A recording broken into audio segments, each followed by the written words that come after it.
Je pense que ça n'a échappé à personne, la reine Elisabeth II est décédée ce jeudi 8 septembre 2022. Pour rendre hommage à cette reine qui a traversé les générations, je voulais parler de sa relation avec le monde du luxe. Effectivement, quand on pense à la royauté, on imagine souvent les contes de fées, il y a une sorte d'imaginaire qui s'est installé autour de tout ça. La reine Elisabeth II, elle, a traversé les époques et a pu connaître les différentes facettes du luxe et son évolution. Aujourd'hui, je vais vous parler de 5 points que vous connaissez peut-être ou non sur la relation étroite entre la reine Elisabeth II et le luxe. La reine d'Angleterre était une grande passionnée d'automobiles et surtout des voitures de luxe. Avec une flotte royale qui se compose essentiellement de voitures de luxe anglaises, on retrouve Rolls-Royce, Bentley, Jaguar ou encore Land Rover. Bref, Elisabeth II aime choisir avec soin ses voitures. Le premier modèle choisi par la reine fut une Bentley S1 en 1956. C'est cette dernière qu'elle utilisera lors de ses premières sorties officielles en tant que toute jeune reine. Durant les années 50, une autre voiture vient rejoindre son garage, la Rolls-Royce Phantom 4, un modèle construit en seulement 18 exemplaires. C'est donc la voiture la plus rare au monde et la reine a eu son exemplaire. L'achat de cette voiture lancera donc un partenariat qui s'étendra jusqu'en 2002 entre la royauté anglaise et les Rolls-Royce Phantom. C'est d'ailleurs pour cela qu'en 1962, la Rolls-Royce Phantom 5 landolette fait désormais partie des parades officielles et elle sera rejointe en 1977 par la Phantom 6. Cette dernière fut construite sur mesure pour la reine et sera offerte pour les 25 ans de règne de cette dernière. Elle sera également appelée The Silver Jubilee Car. Le prince William et la princesse Kate utiliseront également cette Phantom lors de leur mariage. Depuis 2002, la reine se déplace en Bentley State Limousine, une voiture qui mesure près de 6,2 mètres de long et 2 mètres de large. La reine possède également une flotte personnelle de voitures de luxe. On y retrouve une Aston Martin, une Rover P5B, une Jaguar XJ6 ou encore une Bentley Bentayga. Vous l'aurez compris, entre la reine Elisabeth II et les voitures de luxe, c'est une longue histoire d'amour. Fondée en 1856, la maison de luxe Burberry est celle qui représente la mode anglaise sur la scène internationale en exprimant la quintessence du style britannique. C'est en 1955 que la reine Elisabeth II gratifie Burberry de sa garantie royale et le prince de Galles en fera de même en 1989. À l'occasion du jubilé de platine de la reine qui a eu lieu en 2022, le partenariat entre Sa Majesté et Burberry a vu les choses en grand. Fournisseur officiel de la couronne, Burberry a créé une série d'articles spécialement conçus pour l'occasion, ainsi que le grand défilé du Queen's Platinum Jubilee Pageant. Dans cette collection, on retrouve un foulard commémoratif pour le jubilé. Dessus, on y voit un rouge-gorge représentant l'Angleterre, un tétras pour l'Écosse, un épervier pour l'Ulster et un aigle royal pour les Pays de Galles. Tout cela orné de motifs végétaux rappelant l'installation autour de la Tour de Londres. Cette installation est en fait le fruit de la collaboration entre Burberry et l'organisme Historicism Royal Palace afin de soutenir Superbloom, une exposition florale immersive à découvrir autour de la Tour de Londres.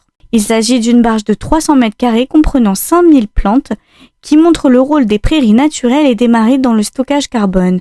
Pour la construction, Burberry a utilisé près de 1,5 tonnes de plastique recyclé prélevé dans les eaux. Une installation qui se manifeste par son caractère durable et qui veut montrer la protection de la planète. En bref, c'est finalement un partenariat réussi entre Burberry et la reine d'Angleterre. Vous l'aurez compris, la mode n'échappe pas à la reine d'Angleterre et malgré un protocole conçu au millimètre permettant ou non certaines choses sur ses looks, la reine Elisabeth II avait une place particulière sur la scène de la mode anglaise et du monde entier. Dans les années 90, la reine Elisabeth fait la rencontre de sa vie en matière de mode, puisque, avec le même franc-parler que le prince Philippe, Angela Kelly a tapé dans l'œil de la reine lors d'une visite officielle auprès du chancelier Helmut Kohl. Dès ce moment-là, Angela Kelly deviendra l'habilleuse officielle de la reine, et ce, pendant 25 ans. Dès lors, on a pu observer un changement de look radical chez la reine.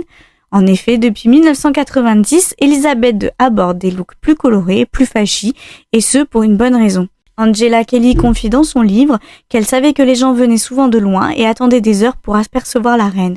Pour ne décevoir personne, elle a donc commencé à lui choisir une garde-robe flashy pour qu'elle soit visible de tous et de loin. En cas de pluie, la reine devait arborer un parapluie transparent afin que les couleurs de ses vêtements soient toujours visibles. Dans ce livre validé par la reine, Angela Kelly a donné quelques secrets de leur collaboration unique. Elle explique également que la rumeur est vraie, c'est bien un laquais qui porte les chaussures de Sa Majesté pour s'assurer qu'elles soient confortables. Et le laquais en question n'est autre que son habilleuse puisqu'elles ont la même pointure. La raison est simple, la reine a très peu de temps pour elle-même, il n'est donc pas possible pour elle de faire ses propres chaussures. Autre petit secret, il existe un étage entier consacré à la garde-robe de la reine. À cet étage se trouve la collection très privée de Sa Majesté contenant plus de 200 sacs à main de luxe. Dernière anecdote mais pas des moindres, la reine Elisabeth II et Angela Kelly étaient toutes les deux au courant des paris qui se tenaient en Angleterre concernant la couleur du chapeau de la reine. Angela Kelly a même une méthode pour éviter la triche de la part des membres de Buckingham Palace. Chaque matin, elle dépose 4 ou 5 chapeaux de couleurs différentes dans la salle de travail, tous de couleurs différentes, et bien sûr, aucun d'entre eux n'est la bonne couleur du chapeau de la reine, pour éviter toute triche. Angela Kelly n'a pas seulement relooké la reine et été sa confidente pendant plus de 25 ans, elle lui a également permis d'assister à son premier défilé de Fashion Week. Et oui, même si la reine Elisabeth II avait des partenariats privilégiés avec des maisons de couture anglaises et que c'était une icône de mode à sa façon, c'est seulement à 91 ans qu'elle a pu assister à son premier défilé. Tout se déroule le 20 février 2018. Le créateur Richard Quinn organise son défilé pour montrer sa collection masculine automne-hiver 2018-2019. Cependant, le show du créateur ne sera pas tout à fait comme les autres. Au premier rang, la reine de la mode, Anna Wintour, directrice artistique de Condé Nast et rédactrice en chef du Vogue US, on la retrouve avec sa frange et ses lunettes de soleil. Pourtant, ce jour-là, une autre reine est attendue, Elisabeth II. Pour la première fois de l'histoire, la reine d'Angleterre assiste à son premier défilé de Fashion Week. Tout le monde a voulu immortaliser ce moment. Entre sa rencontre avec Anna Wintour et son appréciation du défilé, la reine a été photographiée sous tous les angles et elle a même beaucoup apprécié cet exercice. À la fin de ce défilé hors norme, la reine Elisabeth II a remis au jeune styliste Richard Quinn le premier prix Elisabeth II de la mode, une récompense depuis décernée chaque année à un nouveau talent. Le styliste a été apprécié pour le choix de ses imprimés et la reine a également déclaré « C'est un grand plaisir d'être ici aujourd'hui à la Fashion Week de Londres ». Richard Quinn, quant à lui, a confié que c'était une expérience surréaliste avant d'ajouter qu'il rêvait d'habiller un futur membre de la famille royale.